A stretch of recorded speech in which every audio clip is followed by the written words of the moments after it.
sont intéressés par ce DUT-là. Je rigolais, putain, je rigolais.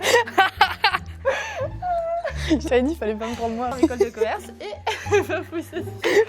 En fait, ça me stresse de me voir, genre, j'ai une tête de constipée, c'est horrible.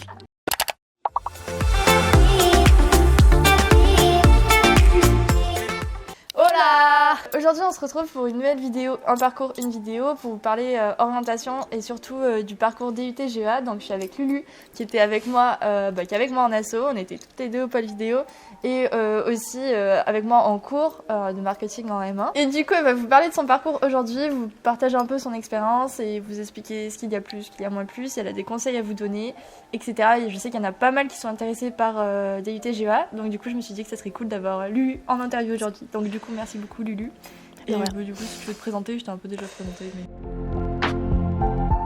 Mais... moi, c'est Lucie, je suis en M1 à Kedge avec Léna en marketing. Et dans la même asso, j'ai fait donc avant ça un DUT GEA à Grenoble et un bac S, donc à Grenoble aussi. Tu as fait un bac S au lycée, c'était dans l'optique de rentrer en DUT ou pas du tout? Pas du tout. Moi, j'ai fait un bac S parce que, comme beaucoup de personnes en bac S, je savais pas ce que je voulais faire. Okay. Et à la base, je voulais partir en médecine et je me suis rendu compte que, au final, les sciences, ça me plaisait pas et j'ai cherché complètement autre chose. Et du coup, je me suis orientée vers GEA parce qu'au final, c'était assez vaste, assez varié et du coup, ça me permettait de voir complètement autre chose vu que c'était de la gestion et plus orienté économie, enfin du coup ES que bac S, quoi. Pourquoi tu as choisi d'aller en DUT GEA? C'était juste... En fait, j'hésitais entre la prépa et le DUT et je voulais quand même un truc qui soit assez général parce que je savais pas du tout ce que je voulais faire après, école de commerce, machin, j'avais pas d'idée. Et sauf que j'ai parlé avec beaucoup de gens et vu mon tempérament, on m'a dit va surtout pas en prépa. Ah. Et du coup, je me suis orientée vers le DUT GEA, j'avais hésité avec GACO et TC et au final, on m'a dit que GEA c'était plus large et plus varié dans les matières. Je me suis dit que c'était plus ce qui me correspondait le plus vu que c'était quelque chose de complètement nouveau que je connaissais pas et que ça me fermait pas de porte, quoi, du coup. D'accord. Ok. Et le côté professionnalisant aussi, vu que tu avais des stages à faire. Oui, parce que on va voir après, je pense, mais tu as pas mal de stages à faire, ça c'est professionnel. Ok. Du coup, comment on accède au DUT GEA? Est-ce qu'il faut avoir une certaine moyenne comme en prépa? Ça dépend des DUT. Moi, je sais que j'étais à Grenoble, ils étaient assez exigeants sur les sélections. Genre en maths, il fallait avoir une bonne moyenne, par exemple. Okay. Enfin, bonne moyenne. Moi, j'avais 12, je crois, en bac S. Et après, c'est souvent qu'ils te demandent une lettre de motivation en plus, qui est relativement plus importante parfois que tes notes. Ils regardent beaucoup les appréciations aussi.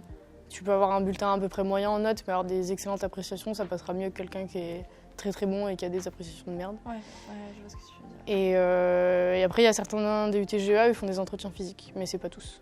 Ah ouais? Ouais, genre à Lyon, je crois qu'il y avait un entretien physique. Ok. J'étais pas passée. Du coup, est-ce que tu pourrais nous parler un peu du contenu des courses que tu avais comme matière? Ouais, alors en matière, j'en avais beaucoup. Que ce soit sur ma première ou ma deuxième année. Et j'avais tout ce qui était compta, finance, contrôle de gestion, les choses comme ça. Donc plus des chiffres, quoi. Un peu des maths, des statistiques. Et après, j'avais toute la partie management, communication, ressources humaines. Enfin, je touchais vraiment à tous les contenus de la gestion, quoi. D'accord, ok. Donc ça, du marketing un petit peu aussi. Ouais. Ok, ça s'apparente bien à l'école de commerce. Ouais, c'est ça. En fait, l'école de commerce, c'est vraiment la continuité. Moi, j'ai fait ça aussi en partie, école de commerce, après GEA, parce que c'était un peu la continuité logique, entre guillemets. Et ça s'est retrouvé parce qu'en L3, toutes les matières qu'on a fait, j'avais déjà fait ça en GEA, en fait. T'as l'air d'avoir eu pas mal de matières. Ouais. Est-ce que, au niveau emploi du temps, etc., c'était assez chargé? Un peu, charge de travail, heures de cours C'était souvent que je me faisais du 9h-17h. Après, ça allait parce qu'au final, vu qu'au lycée, tu fais un peu la même chose, ça se retrouve pas mal. Moi où j'étais, j'avais les jeudis après-midi où j'avais pas cours.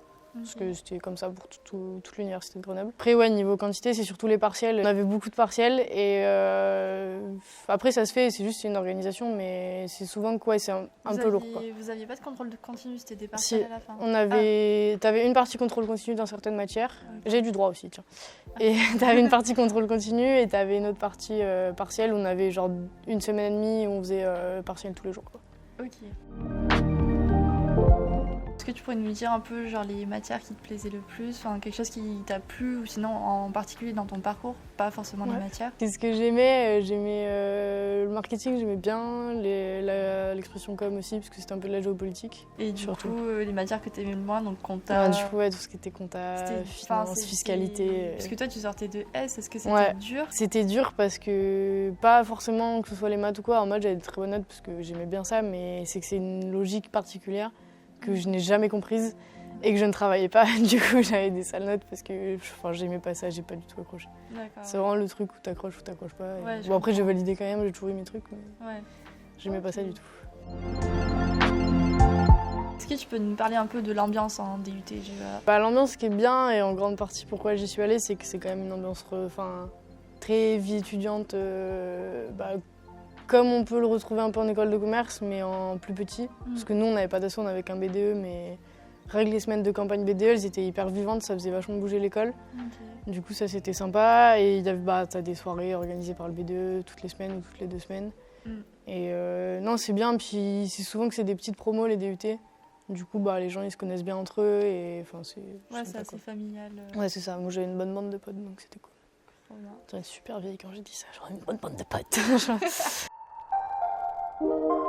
Par rapport à la ville, du coup, Grenoble, est-ce que tu conseillerais comme ville étudiante? Parce que c'est pas la meilleure ville du monde, Grenoble. Ouais, Grenoble, je conseille déjà parce que le DUT-GEA là-bas, il est exceptionnel. Il est super bien, que ce soit pour les profs ou même l'administration là-bas, ils sont vraiment super cool. Niveau résultats, après, les gens se dirigent plutôt vers l'école de commerce, et si oui, est-ce qu'il y a des bons résultats? Bons résultats, moi dans ma classe j'en ai quelques-uns qui ont fini à GEM parce que du coup sinon on est limité, on n'a pas les premières écoles, on s'arrête à la plus haute c'est GEM du coup. Et t'en as beaucoup qui font un IAE, surtout que nous, c'est souvent que t'as le DUT qui a un partenariat avec l'IAE donc les gens ils suivent. Et après école de commerce, il y en avait pas mal. Mais ça tournait pas mal entre Montpellier, GEM et Kedge, on était quelques-uns. Et voilà. Mais après, sinon, il y a eux, un ou deux. T'en as beaucoup qui font une année d'UIT ou d'Erasmus après, de licence échange, pendant 1 an. Et après, ils reviennent, soit ils vont à l'IE, soit ils retentent des écoles comme l'EM, Lyon, des trucs comme ça. Pour avoir des écoles plus hautes. Du coup, Grenoble, c'est une ville qui est très, très, très étudiante. Ça se voit parce qu'aux vacances, c'est totalement mort, par exemple. Mais c'est hyper sympa. Il y a plein d'endroits pour sortir, il y a plein de trucs à faire. Le campus, il est hyper grand. Et à GEA, on est excentré, on est en plein centre-ville, mais on est tout seul dans le bâtiment. Et c'est pour ça aussi que c'est une ambiance particulière dans ce DUT-là, et que c'est cool. Et du coup, est-ce que tu peux nous dire un peu quels sont les métiers possibles après un DUT GEA? Donc, tu as dit, il y en a la plupart qui vont soit en école de commerce, soit en IAE, soit en Erasmus et qui reviennent, etc. Et après, quels sont les métiers possibles quand ça rentre dans un DUT GEA, ça nous ouvre quoi comme porte? Tu as 1 milliard de possibilités. Ouais, je me doute. Parce que justement, vu que tu as beaucoup de matières, tu te fermes 0 porte. Et en 2e année, tu as des spécialisations. Moi, j'avais fait management des organisations, tu avais ressources humaines et tu avais finance. Et du coup, de là, tu peux, il y en a, ils deviennent, experts comptables, après tu passes les diplômes, tu peux directeur de ressources humaines, chef de projet, en marketing, en événementiel, ce que tu peux faire vraiment tout et n'importe quoi. T'as 1 milliard de possibilités. Ça te ferme pas du tout de porte en fait, ça non, t'en ouvre. Justement, c'est ça t'en ouvre plus que ça s'enferme quoi. Avant-dernière question, est-ce que tu as des projets, nous partager des projets perso ou des projets en rapport avec les cours? T'aimerais te dire à la caméra, genre ce que tu as prévu de faire l'année prochaine, etc. Pour l'instant, là je suis en master en marketing, je pars en césure à partir de janvier. Je vais faire un premier stage chez Rossignol en communication opérationnelle pour les saisons à venir. Et après, dans le but, essayer de rester dans le sport et d'attraper un stage en événementiel, ce serait cool. Ouais, parce que toi, à la base, tu voulais rentrer à Kedge pour faire un master. Le MSc, c'est ça, International Sport and Event Management. Oh my god! l'accent. En fait, parce qu'il y a plusieurs MSc dans différentes écoles et je crois que celui de Kedge il est premier dans son domaine. C'est Sport Event Management? Ouais. Ok. Voilà, et du coup, toi, t'avais passé plusieurs écoles ou t'avais passé que Kedge? Moi, j'ai passé que Kedge. Parce que tu voulais que ce master-là? Ouais, en gros, c'était mon dilemme en sortant de GEA, c'était soit je partais en Finlande, soit j'avais Kedge. Et parce que vu que je savais pas trop quoi faire, et j'ai regardé surtout les masters et les écoles. Et du coup, après, je voulais un peu la vie un peu mouvementée, comme t'es en école de commerce avec les assos et tout, parce que je savais que les cours En soi, ça m'allait, mais ça allait pas non plus me plaire et j'avais besoin d'un truc qui bougeait un peu. Du coup, j'ai vu qu'à Cage, ils avaient ce master-là et je savais que je voulais bosser dans le sport et je savais qu'il était réputé. Et je me suis dit, bah, ça sert à rien d'aller ailleurs si c'est pas ce que tu veux. Du coup, j'ai passé que Écrit-Com, j'ai eu Neoma, j'ai eu Cage et j'ai passé mon oral que pour Cage. Et j'ai eu de la chance, j'ai eu Cage. Ça va. Ok, donc là, ton stage et après, plus tard, ton MSc Ouais. Sport Event. Inch'Allah, comme chez nous. Ouais, j'aimerais bien, ouais, ce serait cool. Dernière question, est-ce que tu as des conseils à donner aux gens qui regardent cette vidéo, qui sont intéressés par le DUT GEA, qui sont globalement intéressés par ton parcours et qui doutent encore ou qui savent pas trop Ne prenez pas peur de la compta. Non, en vrai, GEA, c'est important d'être hyper polyvalent. Ça sert à rien d'être très très bon dans une matière et très mauvais dans une autre. C'est bien d'être un peu, même si t'es un peu moyen partout. Et comme je vous disais, c'est d'avoir des bonnes appréciations, c'est l'essentiel. La polyvalence, c'était ça aussi que je cherchais en y allant. Et si vous voulez un truc hyper complet, qui varie et qui bouge, bah prenez ça. Ok, en tout cas merci beaucoup Lulu, t'as très bien répondu à mes questions. Et du coup, si vous avez des questions encore par rapport à son parcours, peut-être posez-les en commentaire. Et peut-être que Lulu elle ira voir les commentaires et répondre en mode non, fais pas ça, tu vas rater ta vie. Non. On a vraiment filmé Pépouze dans une salle de cours, elles sont pas trop stylées nos salles de cours là. Vous croyez au cinéma? Totalement. C'est tout. N'oubliez pas de vous abonner à ma chaîne, de mettre un pouce en l'air si vous avez kiffé cette vidéo et dites-nous en commentaire si vous avez déjà fait des DUT GEA, si vous pensez faire des DUT GEA ou un autre DUT et comme ça on pourra échanger dans les commentaires, c'est super cool.